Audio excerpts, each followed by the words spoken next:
तमाम सख्ती और कानूनों के बावजूद राजधानी दिल्ली के अंदर लव जिहाद के मामले रुकने का नाम नहीं ले रहे।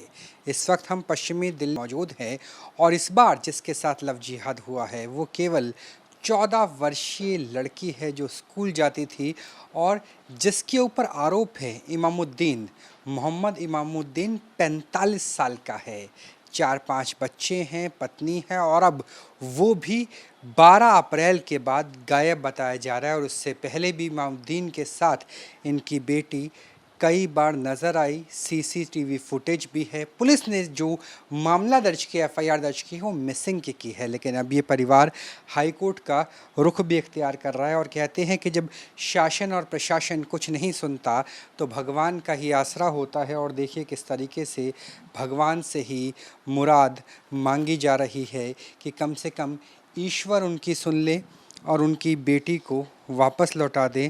और माँ ने लगातार सोशल मीडिया के ज़रिए भी अपील की है और लगातार भगवान की पूजा अर्चना भी की जा रही है।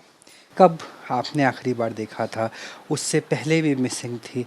कैसी स्थिति है अभी आपकी? क्योंकि पुलिस से आपको उतना समर्थन नहीं मिल पा रहा है, जो पुलिस को एक्शन लेना चाहिए वो नहीं ले पा रहे।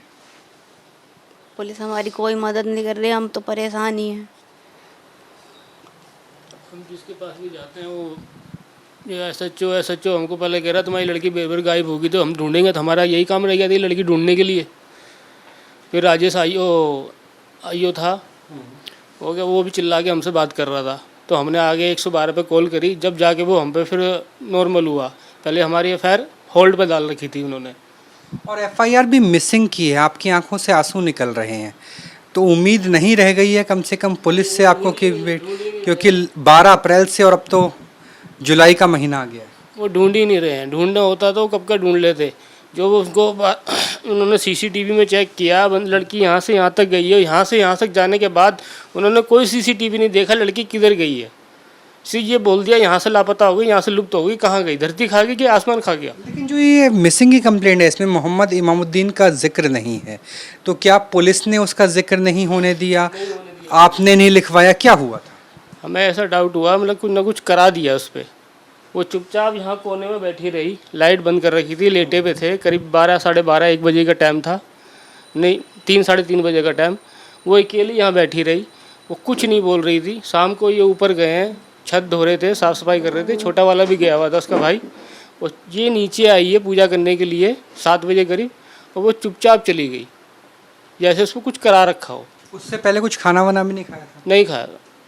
कब से ऐसी स्थिति थी? क्योंकि इनका कि साथ रही है ना हमारे बाद में दोबारा, तब से वो ऐसी थी, कम बोल रही थी और हम कुछ बोल रहे हैं तो कोई जवाब ही नहीं दे रही है। चुपचाप बैठ के ऐसे जैसे बोलता है, कोई जवाब ही नहीं दे रही हमारी बात का। हम कह रहे हैं खाना खाना, सोना, पढ़ाई करना। खाना बहुत कम खा रही थी, नाम के लिए बहुत कम खा रही। उससे पहले इमामुद्दीन के साथ कब गायब हुई थी? उससे पहले की स्थिति क्या थी? अगर 12 अप्रैल मई की बात करें, सही थी।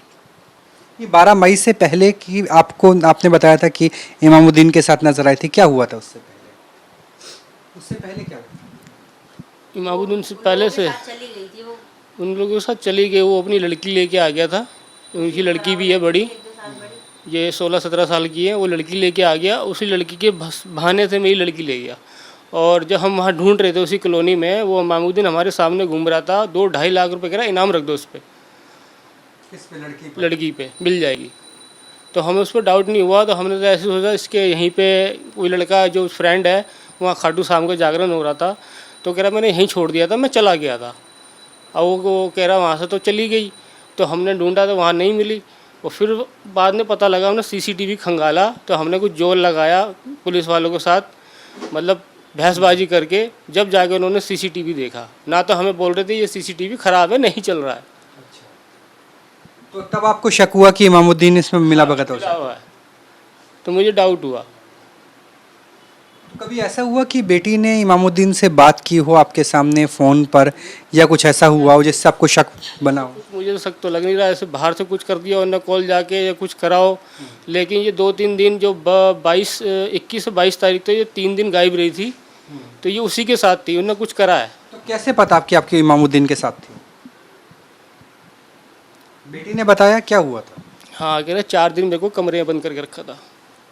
तो तब आपने कंप्लेंट नहीं की है तो पॉस्को का मामला बनता है। हम तेरी शादी करा देंगे, यहाँ तेरे पापा मम्मी गुस्सा हो रहे हैं, क्या मतलब किससे? गाँव ले जाके शादी करा देंगे तेरी। उसको लड़की को किससे? लड़की को किससे? बोला था मेरी, उसी ने, इमामुद्दीन ने, कि यहाँ से चली चल, तेरे को ढूंढ रहा है, मार डालेंगे। मतलब आप दोनों के खिलाफ भड़का रहा है। हाँ, हमारे खिलाफ भड़काया है। इनके भाई था ना साथ में, तो तेरा चाचा और पापा बहुत गुस्से में, तेरे को ढूंढ रहे हैं। तो अब इमामुद्दीन है घर पर या वो गायब है? वो लापता है, वो मिला ही नहीं है। कितनी दूर रहता है इमामुद्दीन का घर, कितनी दूर है? उसके बच्चे रहते हैं, उसकी वाइफ रहती है, लेकिन इमामुद्दीन नहीं रह रहा है। कहाँ पर है, कितनी दूर है? ये आपका सोनी बाईपास के पास है। दिल्ली में?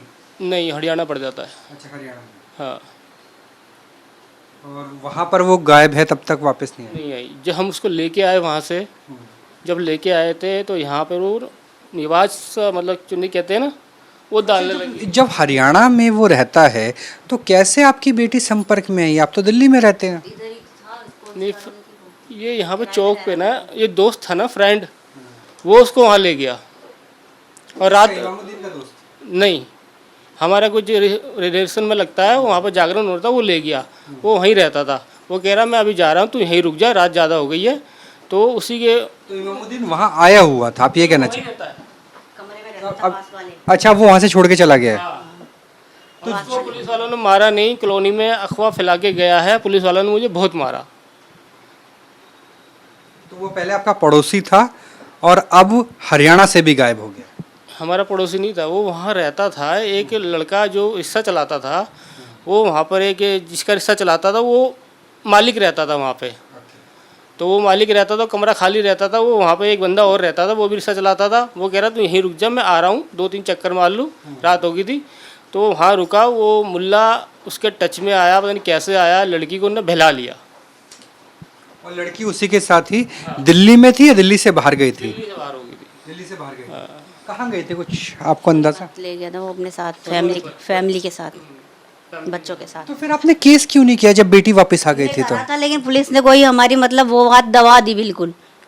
इमामुद्दीन की कोई बात ही नहीं रखी उसने, कि वो है ही नहीं, गायब हो गया, ये तो लड़की तुम्हारी खुद ही चली गई है। अब आप लोगों की क्या स्थिति है, क्योंकि लगभग 2 महीने से ज़्यादा हो गया है बेटी को गए? बस हम यही चाहते हैं हमारी लड़की मिल जाए, और ये मोमडन जो है इसको सख्त से सख्त सज़ा मिले। ये हर इसको मैंने इसकी वाइफ से भी जाके बात करी। ये कह रहा बहुत ऐसा इनने कर रखा है, इन्होंने 2-3 शादियाँ कर ली हैं, ऐसे लड़की को भी फंसाया इनने बहुत। सबसे बोलता मेरी वाइफ नहीं है, मर चुकी है, वो जिंदा थी। अच्छा, इसलिए ये बोला हुआ था कि मेरी वाइफ मर चुकी 5 है। बच्चे हैं उसके। वाइफ कह रही थी मेरे लिए, ऐसी बोलता है ये सबसे, कि मैं हुई नहीं, दूसरी करने के और जो चक्कर उसकी में। बेटी है वो आपकी बेटी से भी उम्र में बड़ी है। हाँ, उसी को लेके आया था साथ में। पहले नहीं रहती थी वो साथ में, वो लड़की को देख के मेरी लेकर आया उसे, उन्हें चाल बनाई अपने दिमाग में, प्लान बना के लेके गया उसे। और लड़की से कह रहा था कि मैं तेरे गांव में जाके शादी करा दूंगा, यहाँ से चली चल हमारे साथ। 14 साल की लड़की को शादी करने की क्या ज़रूरत है? मतलब ऐसा क्या? उसने उसके दिमाग में डाला कि तेरी शादी करवा देंगे, मैं रख लूंगा तुझे अपने पास। माइंड वो कर दिया उसका, ब्रेन वॉश किया। ब्रेन वॉश कर दिया बिल्कुल। वो हमारी ना सुन रही थी यहाँ पे। हम उसको बोल भी रहे थे नहा ले, पूजा करनी है, बैठ जा। वो नहाती भी नहीं थी। अब क्या सोचा है आपने? दिल्ली हाई कोर्ट का रुख करेंगे? हिंदू संगठनों से भी संपर्क किया है? सर दोनों से करेंगे, हमारी बच्ची चाहिए हमें। तो पुलिस वालों से आप मिले उसके बाद कई बार जाकर? पुलिस मिलती ही नहीं है, वो चले गए होते हैं कहीं, कभी कहीं गए हुए होते हैं, कभी कहीं। 1-1 घंटा बैठ के आते हैं हम थाने में, कोई नहीं मिलता। और अब भगवान से उम्मीद बची है कि इसी से दुआ लगा रहे तो बस पूजा पाठ कर रहे हैं? मिल जाए। पैसे भी मैं भी ढूंढता रहता हूँ, बाहर निकलता हूँ तो इधर उधर ढूंढता रहता हूँ, कहीं दिख जाए, लेकिन नहीं, कहीं नहीं दिखती। तो ये देखिए, ये है लव जिहाद का मामला, जिसमें मोहम्मद इमामुद्दीन के ऊपर आरोप है, जिसकी उम्र 45 साल से ज़्यादा बताई जाती है। 5 बच्चे हैं, जिसने कहा कि मेरी बीवी की मौत हो चुकी है और इनकी बेटी की बाहर ले जाके शादी कराने का झांसा भी दिया गया। अब परिवार वालों का रो रो के बुरा हाल है। पिता की आप हालत देख सकते हैं, आंखों में आंसू भरे हुए हैं। उन्हें उम्मीद है कि पुलिस ना सही, प्रशासन ना सही, लेकिन हाई कोर्ट का दरवाज़ा खटखटा के पॉस्को जैसा एक्ट की मदद से उनकी बेटी उनके पास दोबारा आएगी। उन्हें इस बात का भी खौफ है कि पता नहीं उनकी बेटी को हरियाणा लेकर गए हैं, क्योंकि इमामुद्दीन भी फ़िलहाल अपने घर से फ़रार बताया जाता है। न्यूज़ नेशन इमामुद्दीन के उस घर पे भी पहुंचा है जो किराए का मकान था, जहां पे वो अपने बीवी बच्चों के साथ रहा करता था, और आस पड़ोस के लोगों के मुताबिक यहाँ पर भी उसने पैसे उधार ले रखे थे और वो रातों रात अपना सामान कुछ हद तक छोड़ करके फरार हो गया और अब सोनीपत में मौजूद है, और सोनीपत वाले घर से भी गायब है लगभग बीते 2 महीने से। बात करें तो ये उसका जो सामान है, जो महत्वपूर्ण सामान है, इंपॉर्टेंट सामग्री थी, वो साथ में ले चला गया, और जो बाकी सामान है वो यहाँ नज़र आ रहा है। और ताला देखिए कि किस तरीके से लगभग बीते 2 महीने से जो लड़की के पिता है लगातार हमारे साथ बात करने के लिए। आपने ये भी बताया कि लड़की आपके घर पे आके हिजाब पहनने लग गई थी, किस तरीके से, क्या स्थिति हुई? जब मेरी लड़की मिली थी हम लेके आए थे, तो घर पे आके जैसी घर पे आई वो 2-3 दिन तो सही रही, उसके बाद वो हिजाब सी डालने लगी। और अकेला सा चुपचाप बैठने लगी कोने में, ना नहाती थी ना खाना खाती थी ज़्यादा, और बस इसलिए चुपचाप। आपको लगता है कि जादू टोना तो नहीं हो? कुछ करा दिया उसको, वैसे तो वो कुछ लग नहीं रहा था मेरे को। डाउट 2-3 महीने से यहाँ पे ताला लगा हुआ है, इसे किसी को और मकान को किराए पे भी नहीं दिया गया है। सामान हो सकता है अंदर हो, गेट यहाँ पे आप खिड़की देख सकते हैं, खिड़की भी बंद है। यहाँ भी वो पैसे उधार लेकर गया था क्या यहाँ से? हाँ, यहाँ से भी गया है, यहाँ भी उन्होंने बहुत वो किया हुआ है, मतलब लड़की भी यहाँ लेके आया। तो आस पड़ोस वालों ने पूछा ये किसकी लड़की लेके आया है, तो वो बोला मेरे रिश्तेदार की लड़की है, किसी को भी नहीं बताया। इमामुद्दीन यहाँ पे। हाँ, भाई आप जानते थे यहाँ पे जो किराए पे रहता था इमामुद्दीन? नहीं, मतलब यहाँ पे कभी देखा ही नहीं आपने खुला हुआ? तो यहाँ पे जो लोग हैं वो भी नहीं जानते थे, रात के समय आता था। और कोर्ट की तरफ से कैंसिलेटर का हमारे पास नोटिस आया है, मतलब पुलिस ने कोर्ट को कहा है कि आपकी बेटी नहीं मिल रही, मामला खत्म करो। मामला ख़त्म करो। तो हमारी लड़की लापता है, तो उसका मतलब वो जिंदी है कि मर गई है, किसी ने क्या कर दिया हमें कुछ नहीं पता लग रहा। पुलिस वाले कह रहे हैं ये केस रफा दफा करो, कैंसिलेटर है कोर्ट में, उसको लगाना छोड़िए, यहाँ पे कैंसिल की बात आ रही है। कैंसिल की बात आ रही है। तो यहाँ पे देखिए ये इमामुद्दीन का वो घर है जो बीते 2.5-3 महीने से खाली है। इसी छोटे से कमरे के अंदर वो अपने परिवार और 5 बच्चों के साथ रहता था। जो सामान है आप देखिए, तकिया वगैरह किस तरीके से पड़ा हुआ है, ये इमामुद्दीन का ही सामान है। जो उसके कपड़े वही पड़े हुए हैं, यानी जो सामान था वो लेकर के रात ही रात में फ़रार हो गया था इमामुद्दीन, और फिलहाल सोनीपत के अपने घर से भी फ़रार बताया जा रहा है। गायब है इमामुद्दीन भी और इनकी बेटी भी, और इस लव जिहाद के मामले में पुलिस की जो लेतलफी है, लगातार जो डीसीपी द्वारका है उससे न्यूज़ नेशन संपर्क करने की कोशिश कर रहा है, पुलिस की वर्जन लेने की भी कोशिश कर रहा है, क्योंकि मामला तो यहाँ पर पॉस्को का दर्ज होना चाहिए था, लेकिन मिसिंग की कंप्लेंट लिखी गई।